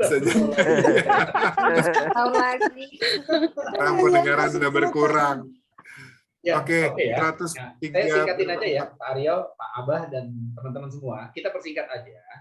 Ali Imran 133, 34, dan 35 ini kan bercerita tentang kriteria orang-orang yang bertakwa ya. Iya. Ya, ini udah sering kok. Ini udah sering dibahas di Sendirian. Ya, kita percepat saja. 133 Allah berfirman, wasyari'u ila maghfiratin min rabbikum dan seterusnya. Ya, dan bersegeralah kamu menuju ampunan Allah dan surga yang luasnya seluas langit dan bumi yang disiapkan atau disediakan khusus untuk orang-orang yang bertakwa. Itu kan ya? Iya. Iya. 133 tuh. 134 adalah kriteria orang bertakwanya. Allah sebutkan. Siapa tuh orang bertakwa? Satu, allazina yunfikun fisra'i wad yang punya spirit berbagi di waktu lapang dan sempit. Sudah sering dibahas kan Mbak Ayu kan? Ya kan? Yang kedua apa? Allazi wal kaziminal ghaiza, orang-orang yang mampu menahan amarahnya. Kemurkaannya. Wal afina aninah, dan orang-orang yang pemaaf. Oke. Jadi tiga kriteria ini, tiga kriteria orang-orang apa nih? Orang yang bertakwa. Orang yang bertakwa. Sip. Kemudian di-close oleh Allah dengan pernyataan wallahu yuhibbul muhsinin. Allah demen banget nih sama orang-orang yang bertakwa yang punya tiga sifat ini.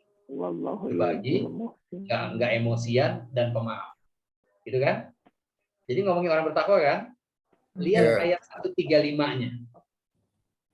Sekarang 135-nya. Kita fokus di 135-nya. Silakan baca. Walazina iza fa'alu fahiyasatan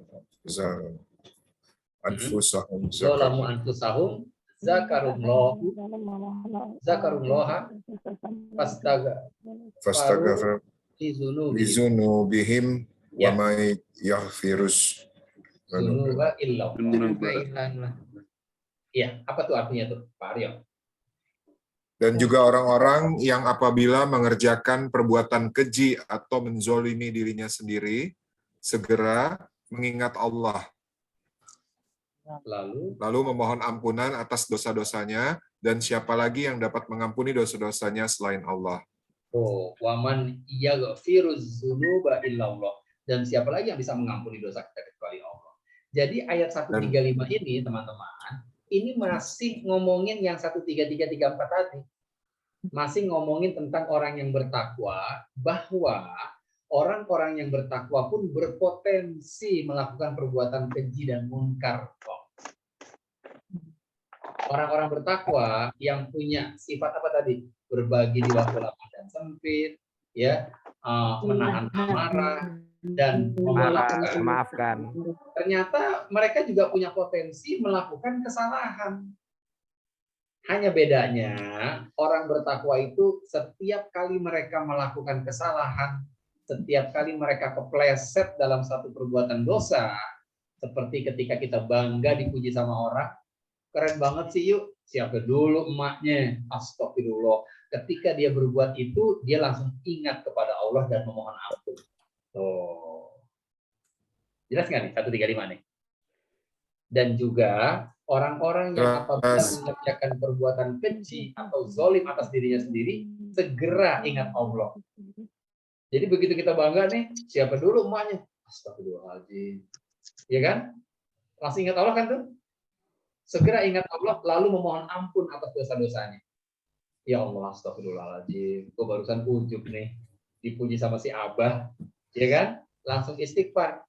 Terus Allah tanya, siapa lagi emang yang bisa ngampuni dosa-dosa kamu selain Allah? Itu maknanya diampunin sama Allah. Yang penting ketika kita kepleset, ingat lagi sama Allah.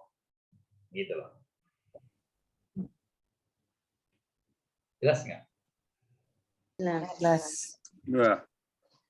Kira-kira kita berpotensi nggak ujub lagi, Pak Aryo? Walaupun udah tahu nih ilmunya nih. Bisa, Bisa. insya Allah. Berpotensi. Nah, Inget-ingetin. ketika kita ujub lagi, maka segera beristighfar. Mengingatkan. Makanya tadi pertanyaan Eko, gimana kalau kita muji tapi supaya orang itu nggak ujub? Susah memang, tergantung si orang yang dipuji. Udah dapat ilmunya belum dia? Susah. Gitu, ya kan? Kalau dia belum dapat ilmunya, besar kemungkinan dia akan melambung. Karena pujian itu makanan atau menu favorit hati setiap kita.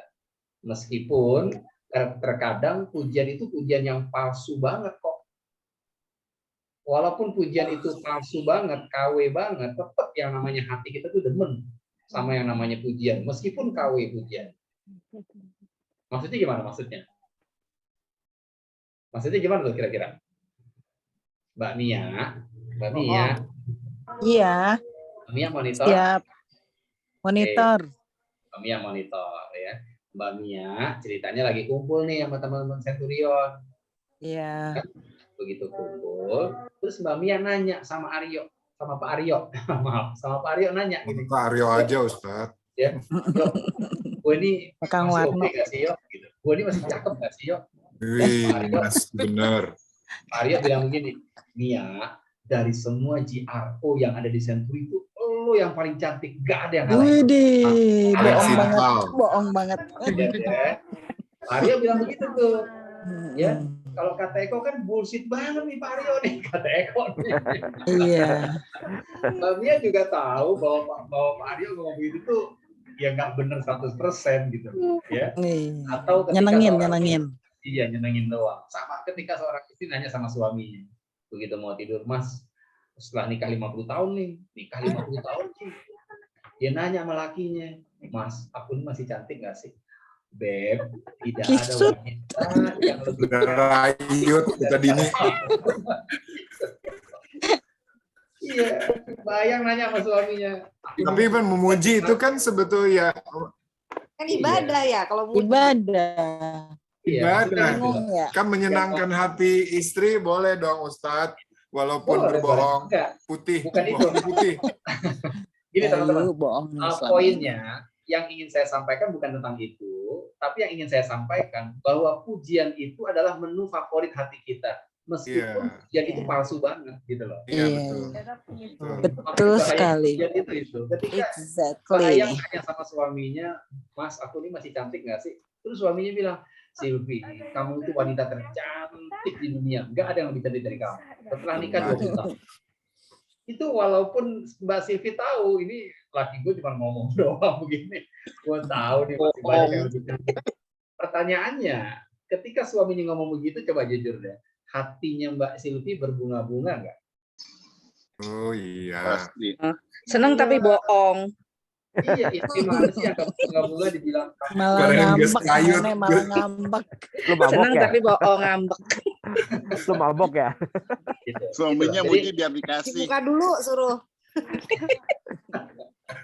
Suaminya muji sambil merem. Kata Abah. Kan mendingan bilangnya ya Allah sudah memberikan kamu kecantikan walaupun sekarang udah rayut gitu kan. Langsung digebuk sama Yayu.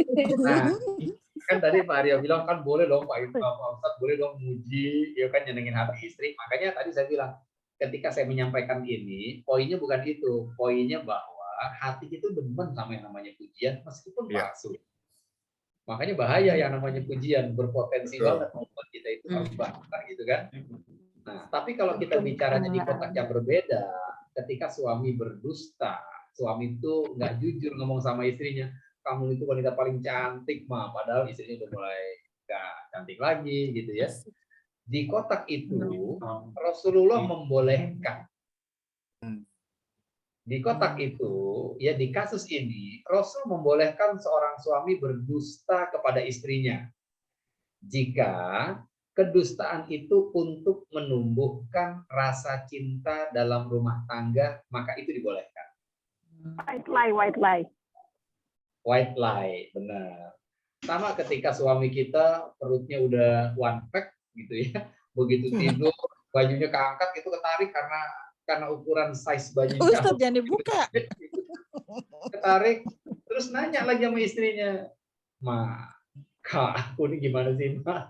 Terus istrinya bilang, perutnya diusap-usap tuh sama istri itu. Kamu nih pokoknya, aduh udah paling seksi deh ya. Gitu. Oh, bohong banget tuh istrinya gitu. Tapi ucapan istrinya itu akhirnya bikin dia bercanda di kamar, akhirnya tumbuh rasa cinta yang lebih bagus lagi, itu dibolehin. Sweet. Berdusta di titik ini dibolehkan, Pak Aryo. Nah, gitu Pak Aryo. Jadi ngelihat kasus tadi dari beberapa kotak kita ngelihat, gitu ya. Jelas ya kok ya? Ya. Ya. Oke. Nah, sekarang terakhir nih, ini penting banget. Kenapa penyakit ujub ini sangat berbahaya? Karena penyakit ujub ini jika dia menghinggapi satu saja di antara orang-orang atau alumni Centurion, satu aja Mbak Ayu, jika penyakit ujub ini menimpa salah satu di antara kita di Centuri, maka ini berpotensi merusak semua yang ada di Centuri. Itu, ini bahayanya penyakit ujub. Merusaknya kenapa? Kenapa Pak Abah? Merusaknya kenapa? Iya, nyambungnya di mana kan gitu bahaya? Iya. Di mana nyambungnya nih? Nggak jelas nih. Oke, ada dalilnya, Pak. Dalilnya surat 9 ayat 25. Silakan teman-teman buka dan begitu kita pahami ayat ini, kita langsung Masya Allah, serem amat nih ya. Surat berapa Ustaz? Berapa Ustaz? Surat 9, 25. Sabar Pak Aryo. Ini ujian. Tanda-tandanya. Ayo, 9. At-Taubah. Ayat berapa? 25. At-Taubah. At-Taubah. Surat berapa tadi? Surat 9 ayat 25. Ayat Allah benar-benar telah menghilangkan. Ada tanda, Mbak. Tanda-tanda ini. Ayo, monggo. Silakan. Siapa yang mau baca? Gantian. Yang belum baca. Silakan. Laqad nasarakumullahu fi ma'amatina. Ayo, siapa yang mau baca? Ya, yang belum baca ambil peran. Sungguh Allah benar-benar telah menolong kamu orang-orang mukmin di medan peperangan yang banyak dan pada hari perang. Hunain ketika banyaknya jumlahmu menakjubkanmu sehingga membuatmu lengah. Maka jumlah kamu yang banyak itu tidak memberi manfaat kepadamu sedikit pun dan bumi yang luas itu terasa sempit bagimu kemudian kamu lari berbalik ke belakang bercerai-berai. Sip. Makasih Mbak Asri ya. Oke, di terjemahan saya beda sedikit tapi maknanya sama. Iya. Iya, artinya sungguh Allah telah menolong kamu wahai mukminin di banyak medan perang. Ya. Allah bilang nih. Dan ingatlah. Ya. Sungguh Allah telah banyak nolongin orang-orang mukmin, menolong Rasulullah dan orang-orang yang beriman di banyak medan perang. Maksudnya apa nih, Bah? Maksudnya Allah tolong Rasulullah ketika di perang Badar, ketika di perang Uhud, dan ketika di perang Al-Ahzab, perang Ahzab. Misalnya ya. Tiga perang itu, di tiga perang itu Rasulullah dan pasukannya dan timnya itu menang atau kalah, teman-teman? Di perang Badar, perang Ahzab, dan perang Uhud. Nggak tahu. Menang. Nggak tahu. Jujur, perang Badar menang ya? Menang. Nggak tahu. Menang. Ya? Menang perang Badar. Perang Badar saya nggak tahu. Perang Uhud menang, perang Ahzab menang. Menang tiga-tiganya. Oh, menang semua. Tiga-tiganya menang.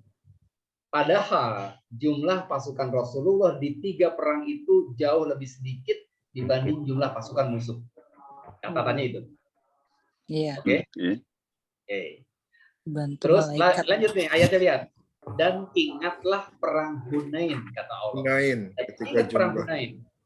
Ketika jumlahmu yang besar itu membanggakan kamu, tetapi jadi ketika perang Hunain Eko, jumlah pasukan Rasul justru lebih banyak daripada pasukan musuh. Beda kan dengan perang Ahzab, perang Badar, perang Uhud. Beda nih. Kondisinya balik. Nah, jumlah yang banyak dari pasukan Rasul itu di perang Hunain membuat pasukan Rasulullah, bukan Rasulullah nih. Ini catat ya. Membuat pasukan Rasul merasa bangga dan kepedean dengan jumlah yang banyak tadi. Ya, yang ujub berarti Rasulullah atau tentaranya? Pasukannya. Pasukannya. Coba sekarang lihat bahasa Arabnya, teman-teman. Lihat Dan tidak Arab, berguna. kalimat Arabnya, lihat bahasa Arabnya. Penting nih. Bismillahirrahmanirrahim. Baris kedua paling ujung is ajabatkum. Ketika kasrotukum, jumlah yang kasir yang banyak itu ajabatkum. Ajabat, lihat kata-kata ajabat. Ajabat itu dari kata ajaba yang berarti terpesona atau terkagum-kagum atau bangga. Oh. Ajabat itu ujub, Pak Aryo. Ajabatkum. Ya kan? Ya. Jelas? Jadi yang kepedean, yang terpesona, yang bangga dengan jumlah pasukannya banyak itu Rasulullah atau pasukannya? Pasukannya. Lihat, ujub bukan itu? Ujub banget orang kalimatnya ajabatkum, kata Allah. Ketika mereka yang banyak. Kan gitu kan? Ingatlah perang Hunain, ketika jumlahmu yang besar itu membanggakan kamu, tapi jumlah yang banyak itu sama sekali nggak berguna bagi kamu, kata Allah. Dan bumi yang luas itu terlalu sempit, kemudian kamu berbalik ke belakang dan lari tunggang langgang. Artinya apa? Di perang Hunain, Rasul menang atau kalah? Kalah. Padahal jumlahnya lebih banyak. Lebih banyak. Berarti kemenangan di 3 perang yang lain, Badar, Uhud, dan Ahzab, dengan jumlah pasukan yang lebih sedikit, itu karena hebatnya Rasul atau karena pemberian dari Allah? Karena Allah. Dari Allah. Di perang Hunain, karena ada yang ujub dari tentaranya Rasulullah, akhirnya yang terdampak kekalahan Rasulullah enggak? Iya. Dari ayat ini, kita mendapatkan pelajaran dari para ulama bahwa yang namanya penyakit ujub bisa berakibat fatal kepada orang yang punya kapabilitas sekalipun.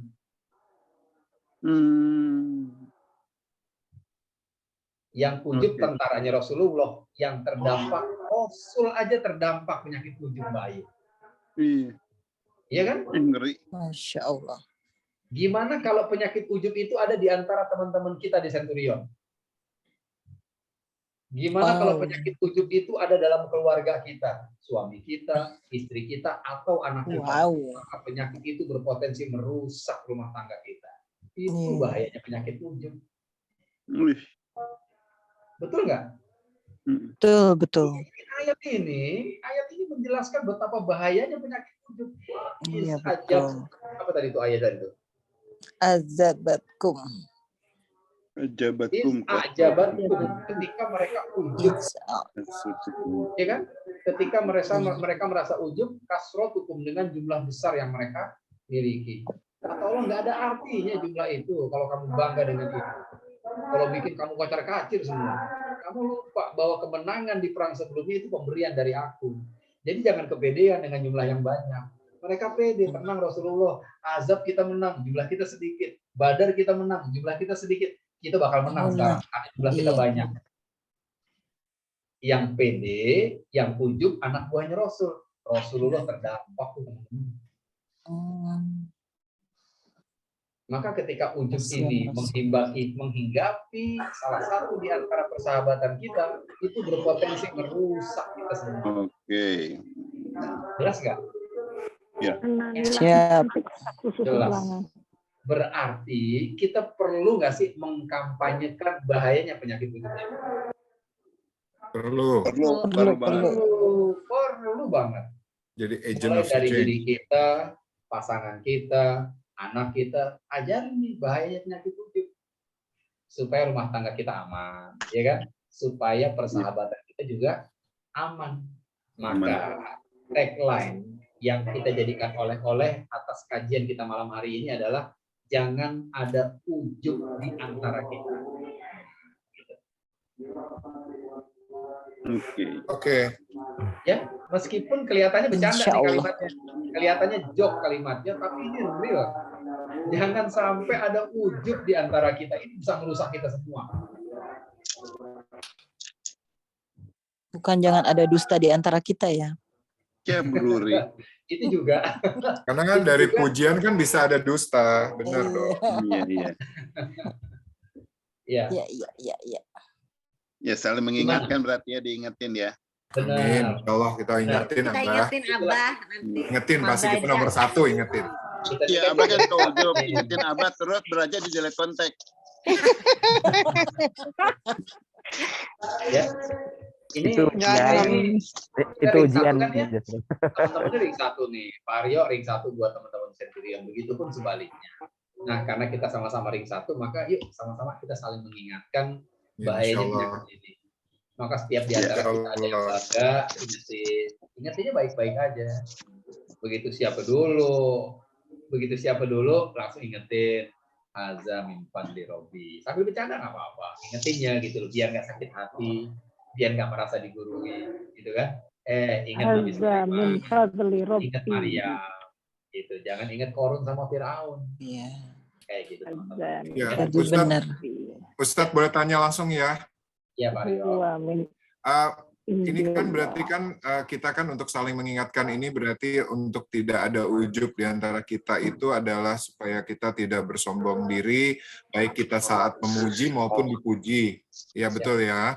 Nah, tetapi berarti mencegah kita bahwa Allah suatu hari bisa aja mengambil semua rizki, pencapaian dan semuanya. Itu maksudnya tujuannya adalah itu kan, bukan hanya mencegah supaya tidak menyombongkan diri atau supaya ujub, tetapi mencegah juga yang supaya Ustadz bilang tadi adalah benar nggak bahwa kalau kita terus ujub itu ada suatu hari Ustadz bisa aja Allah bisa saja membalik semuanya atau menarik semuanya dari kita. Betul itu, Ya, Ustadz. betul Pak Rio. Justru kenapa tadi Korun kita jadikan slide yang kedua, ya, supaya itu menjadi reminder buat kita betapa bahayanya ujub. Ya, ketika kita melupakan bahwa apapun pencapaian yang kita bisa capai, yang bisa kita dapatkan, apapun kebaikan, apapun amal ibadah yang bisa kita lakukan, hafal juz amma, rajin tahajud, rajin duha dan sebagainya, itu semua pemberian Allah. Ketika kita lupa bahwa itu pemberian Allah, bukan terakhir Allah mencabut seperti Allah mencabut nikmat yang ada pada Korun. Bisa nikmat kesehatan, bisa tiba-tiba tidak bisa sholat lagi. Betul, Pak Aryo. Kita bangga dengan badan kita yang six pack, gampang aja bikin Allah bikin, kita nggak bisa ngapa-ngapain dengan badan kita yang six pack. Iya nggak sih? Kalau pencet satu aja, saraf di otak kita selesai itu kita. Wajar lah gue sehat. Betul. Iya, wajar gue nih nggak pernah sakit karena gue nih nge-gym terus. Begitu kita bangga, wah ente lupa nih, ente sehat aneh yang kasih kata Allah. Kalau pencet saraf kita, selesai langsung. Kelar udah. Jadi ini Allah tentang kita mengingatkan jangan sampai kita lupa bahwa semua ini pemberian dari Allah, dan ini yang namanya tauhid. Inilah yang namanya ilmu tauhid, mengembalikan semuanya itu kepada Allah. Dan ketika kita mampu memiliki rasa itu, maka kita mendapatkan anugerah yang besar luar biasa dari Allah. Iya. Ketika kita dimampukan oleh Allah untuk memiliki rasa bahwa segala nikmat yang ada pada kita itu hanya pemberian dari Allah, itu kan membuat kita insya Allah terhindar dari penyakit ujub. Betul nggak Pak? Amin.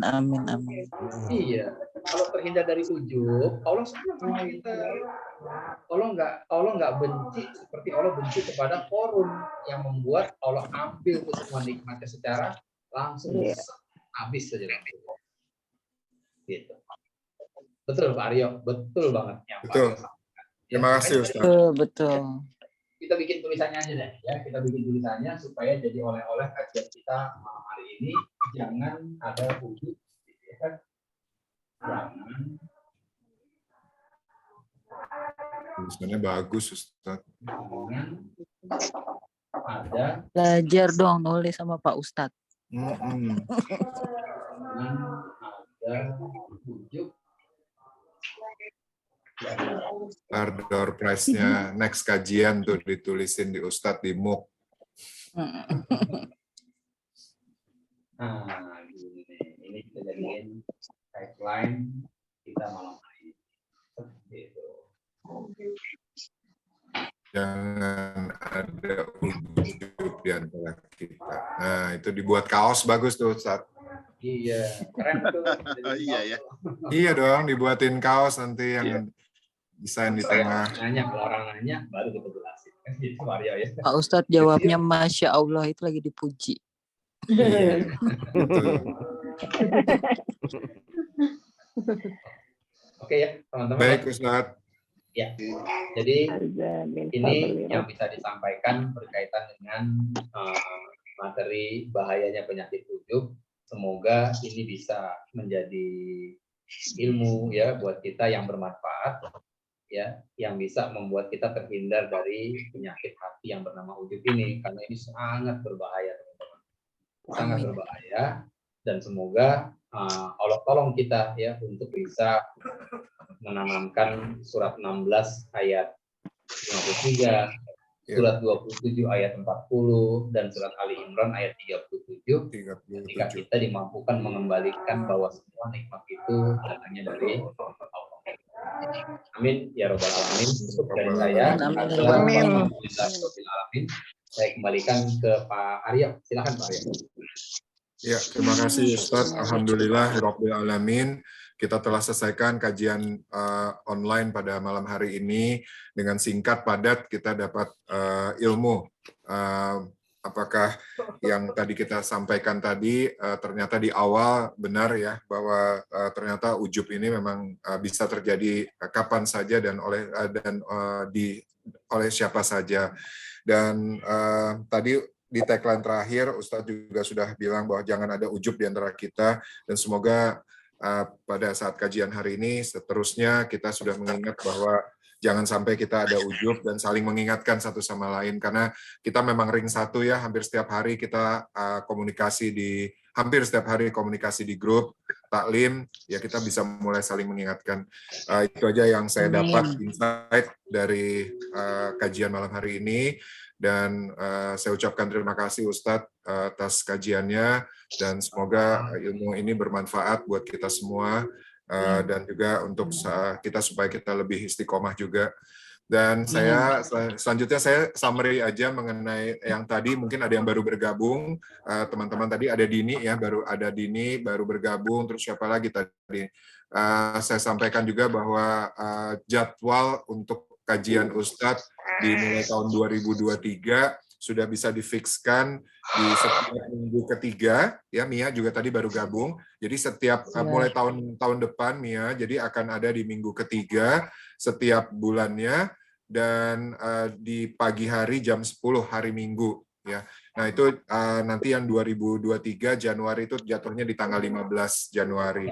Lalu penutup tahun Desember 2022, insya Allah kajian akan dilakukan tanggal 10 Desember. Tadi juga sudah disampaikan, memang jatuhnya hari Sabtu. Iya, tanggal 10 hari Sabtu jam 1 siang ba'da zuhur. Dan insya Allah yang sudah bersedia ketempatan itu tadi Mas Oka atau Bang Oka di Hotel Kiryat Fatmawati. Insya Allah kita bisa bertemu semuanya dalam keadaan sehat nanti di tanggal 10 Desember. Amin. Dan dari sekarang sudah bisa mencatat agendanya. Itu dari saya. Insya Allah saya dan Ayu nanti juga saling mengingatkan. Ayu, ada yang mau ditambah mungkin? Nggak ada ya. Baik Ustadz, kita tutup kajian malam hari ini. Centurion Taklim Evo Plus, terima kasih sekali lagi buat teman-teman, dan saya kembalikan Ustadz pasti akan memberikan doa ya. Terima kasih sekali lagi, wabillahi taufik wal hidayah, wassalamualaikum warahmatullahi wabarakatuh. Waalaikumsalam warahmatullahi wabarakatuh. Ketemu 10 Desember ya? Yes, sudah ya? Sudah selesai ya? Ustadz, belum itu. Ustadz doa. Mari kita tutup dengan membaca doa kafaratul majelis sama-sama ya. Yang sudah hafal silakan baca sendiri, yang belum hafal tinggal ikutin saja.